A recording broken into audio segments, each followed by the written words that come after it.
Le regard de Gray balaya les barreaux de sa cage, observant chaque détail avec une intensité désespérée. Se posant sur les marches en fer forgé, il se demanda combien de temps elles avaient résisté à l'épreuve du temps. Froides, humides, elles s'abîmaient dans l'obscurité, témoins silencieux de tant de souffrances passées. Chaque pas résonnait dans le silence, amplifiant le cliquetis de ses chaînes, un rappel constant de sa captivité. Autour de lui, les autres prisonniers progressaient, la peur gravée sur leurs traits, leurs yeux cherchant désespérément une lueur d'espoir. Bête de mana capturée, elle grognait, la fourrure hérissée, ressentant la même terreur que les humains. L'air était lourd, saturé d'une odeur musquée et de transpiration froide, rendant chaque respiration difficile. Gray serra les poings, luttant contre la panique qui menaçait de le submerger, cherchant à puiser dans ses dernières forces. Il était Arthur Leywin, autrefois roi, maintenant prisonnier, son esprit tourmenté par les souvenirs de sa gloire passée. Sa magie, sa force, inutile dans cette cage, le laissant vulnérable et impuissant. Il ne restait que la détermination, une braise vacillante dans le noir, symbole de son espoir persistant. Il devait comprendre où ils étaient, quel sort les attendait et comment il pourrait s'échapper de cet enfer. Son regard scruta les ombres, cherchant un indice, une échappatoire, une chance de retrouver sa liberté perdue. La montée semblait interminable. À chaque palier, des yeux perçants les observaient. Gardes elfiques, le visage impassible, armés de lames qui luisaient sous la faible lumière. Leurs regards étaient le froid, dénués d'émotion. Comme s'ils ne voyaient pas des êtres vivants, mais des objets à surveiller, des animaux dangereux à dompter. Un grognement sourd fit sursauter Gray. À côté de lui, un ours des neiges, capturé avec lui, grattait les barreaux de sa cage.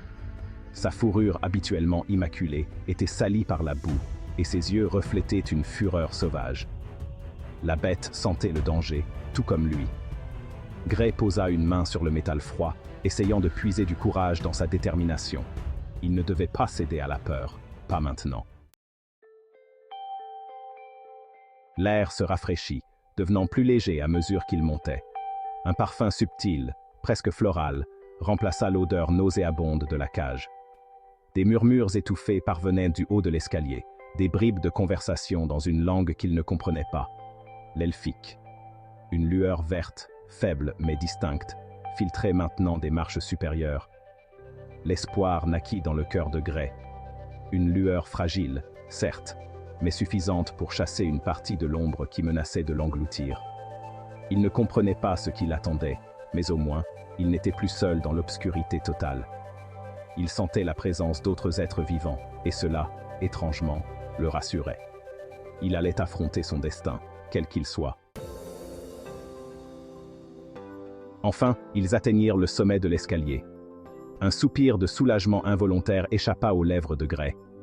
Devant eux s'ouvrait un large couloir, taillé à même la roche.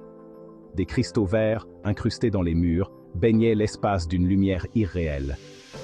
L'air vibrait d'une énergie étrange, puissante, presque palpable. Des elfes se tenaient le long des murs, leurs silhouettes élancées se découpant dans la lumière émeraude. Leurs armures, finement ouvragées, scintillaient de mille feux, reflétant la lueur des cristaux. Leurs visages, cependant, restaient impassibles, leurs yeux froids et distants. Le doute s'insinua dans l'esprit de Gray. Était-il vraiment sorti de l'enfer pour entrer dans un autre? Le couloir débouchait sur une immense caverne, si vaste qu'elle ressemblait à une cathédrale naturelle. D'innombrables cristaux, suspendus au plafond comme des étoiles dans le ciel nocturne, illuminaient la scène d'une lumière verte spectrale. Au centre de la caverne, une plateforme circulaire servait d'arène, entourée de gradins taillés à même la roche. Des centaines d'elfes, vêtus de robes de cérémonie aux couleurs vives, occupaient les gradins. Leurs regards étaient rivés sur la plateforme. L'atmosphère était électrique, tendue comme une corde de violon sur le point de se rompre. Gray sentit un frisson glacial lui parcourir l'échine. Il était au cœur du pouvoir elfique, et le spectacle qui s'offrait à lui le laissait à la fois fasciné et terrifié. Les gardes firent avancer les prisonniers vers le centre de la plateforme, leurs chaînes cliquetant à chaque pas. L'air était lourd de tension, chaque mouvement surveillé par des yeux inquisiteurs. Gray releva la tête, défiant du regard la foule silencieuse. Son regard était un mélange de défi et de résignation, une flamme indomptable dans un océan de visages impassibles. Il était entouré de créatures capturées, des bêtes de mana au pouvoir redoutable. Ces créatures, autrefois libres et puissantes, étaient maintenant réduites à l'état de prisonniers, leur force magique entravée. Mais leurs yeux, comme les siens, reflétaient la peur. Une peur profonde et viscérale, une peur de l'inconnu et de ce qui allait suivre. Soudain, un rugissement déchira le silence, résonnant comme un écho de désespoir et de rage. Une panthère des ombres, la fourrure aussi noire que la nuit, se cabra dans sa cage, les yeux injectés de sang, fixant un point au-dessus de la foule. Sa présence imposante ajoutait une tension palpable à l'atmosphère déjà lourde. Gray suivit son regard et comprit. Il comprit que la panthère voyait quelque chose que lui-même n'avait pas encore perçu. Sur un trône de pierre, dominant l'assemblée, siégeait une silhouette imposante. Cette figure, majestueuse et intimidante, semblait régner sur tous avec une autorité incontestée.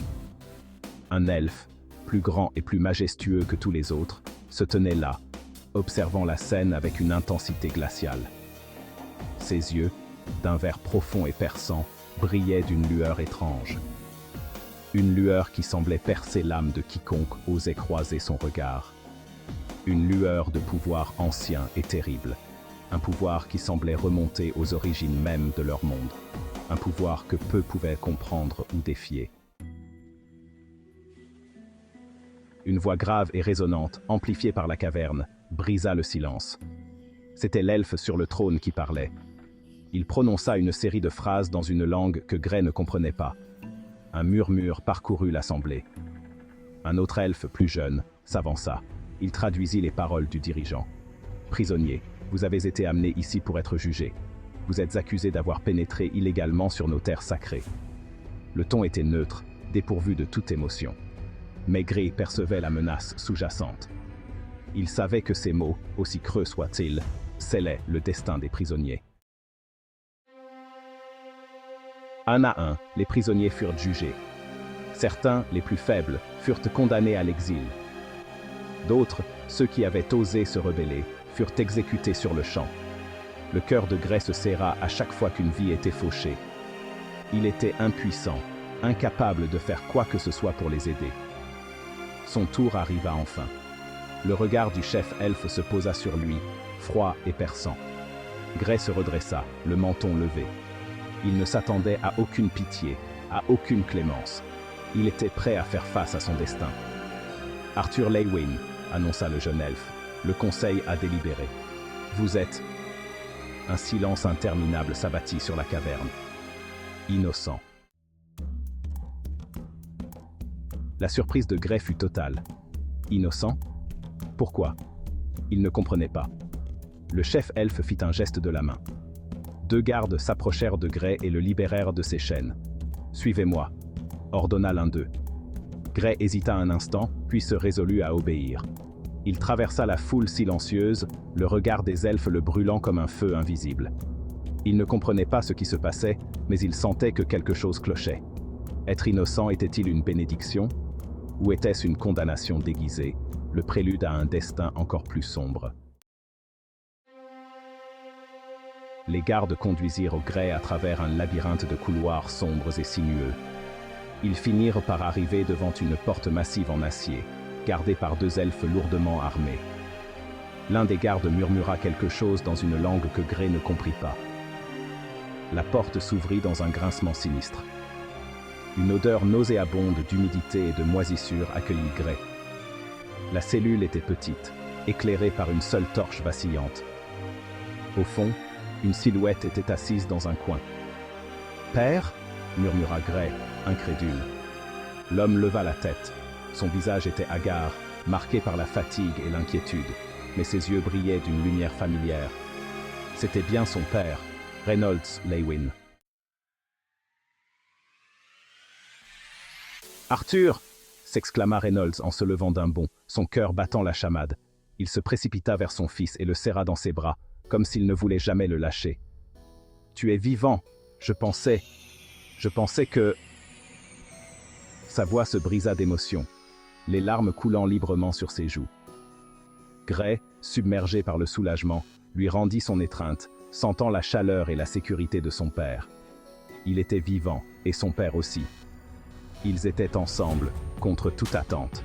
« Que s'est-il passé ?» demanda Gray, une fois qu'ils se furent éloignés l'un de l'autre. « Où sommes-nous? Pourquoi sommes-nous ici ?» Reynolds soupira profondément, cherchant les mots justes. « C'est une longue histoire, Arthur, une histoire de trahison et de lutte.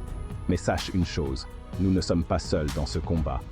Il y a d'autres comme nous, prêts à se battre. » Un sourire fatigué illumina son visage, mais il y avait une lueur d'espoir dans ses yeux. « Et nous allons nous en sortir, ensemble, peu importe les obstacles. » Dans cette cellule sombre et humide, l'espoir renaissait. L'espoir d'une famille réunie, d'un avenir meilleur. L'espoir d'une liberté retrouvée. Ils savaient qu'ils devaient se battre, mais ils étaient prêts.